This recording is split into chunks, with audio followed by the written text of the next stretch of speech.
আমাদের আজকের প্রার্থনা। ঈশ্বরের সকল শিষ্যদের আমার নমস্কার জানিয়ে আজ ঈশ্বরের বাক্যর মাধ্যমে আমার ভাবনা ও আমার ধারণা ভাগ করতে এসেছি। জয় যিশু। ঈশ্বর তার বাক্যই বলেছেন, কারণ কেউ যদি খ্রিস্টের সঙ্গে সংযুক্ত হয় তবে সে হবে এক নতুন সৃষ্টি। পুরাতন যা কিছু সবই আজ বিগত, নতুনের আবির্ভাব হয়েছে। আমরা কোথা থেকে এসেছি তা তা কোনো ব্যাপার নয়, আমরা কি করেছি সেটাও কোনো ব্যাপার না।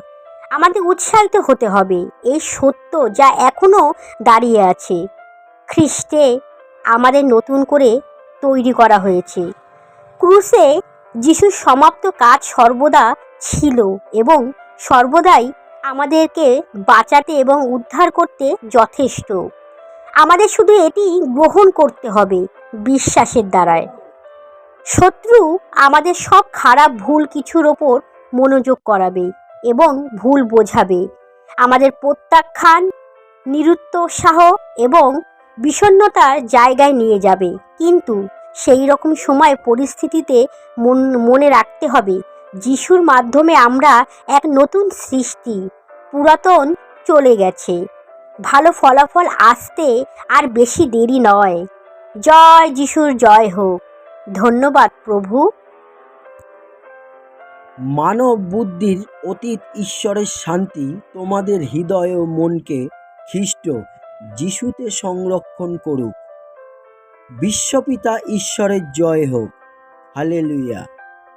বাবা, আপনার কৃপায় আমাকে আপনার স্বার্থে আপনার সম্পর্কে স্থাপন করেছেন। আমি আপনার দ্বারা পরিচিতি এবং আমি আপনাকে জানতে পারছি। হালেলুয়া। জয় যিশু। ধন্যবাদ প্রভু।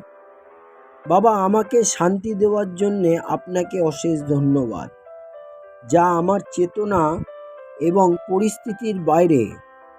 আমার চারপাশে যা ঘটেছে তাতে হতভম্ব আতঙ্ক হওয়ার থেকে আমার মনকে রক্ষা করার জন্যে আপনাকে অশেষ ধন্যবাদ। আপনার কারণেই আমি শান্তিতে আছি প্রভু। বাবা, অশেষ ধন্যবাদ আপনাকে। জয় যিশুর জয় হোক।